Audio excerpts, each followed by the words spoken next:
একটা কথা সবসময় মনে রাখবেন, যখন কোনো ব্যক্তি মরে যাবে, মৃত্যুর পরে কখনোই মৃত ব্যক্তির সামনে কান্নাকাটি করবেন না। কারণ মৃত ব্যক্তির আত্মা কষ্ট পায়। আপনি বেশি বেশি করে মৃত ব্যক্তির জন্য দোয়া করবেন।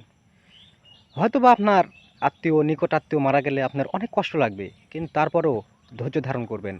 কারণ ব্যক্তি মরে গেলে আপনার যে কষ্ট হয়, সেই কষ্ট সবারই হবে। পৃথিবী থেকে প্রত্যেকটা মানুষেরই চলে যেতে হবে। আজ নয়তো কাল আমিও চলে যাব, আপনিও চলে যাবেন। কিন্তু তারপরও নিজেকে ধৈর্য ধরতে হবে। বেশি বেশি করে মৃত ব্যক্তির জন্য দোয়া করবেন, যাতে সে ব্যক্তি পরকালে গিয়ে শান্তি পায় এবং তিনি যেন জান্নাতবাসী হয়, তার জন্য বেশি বেশি করে দোয়া করবেন। কারণ আপনার চোখের জল দিয়ে কিছুই হবে না, তার শুধু দরকার দোয়া। তাই সবাই মৃত ব্যক্তির জন্য বেশি বেশি করে দোয়া করবেন, কোরআন তেলাওয়াত করবেন। মৃত ব্যক্তিকে সামনে রেখে কোরআন তেলাওয়াত করতে হবে, তাহলে তার আত্মা শান্তি পাবে।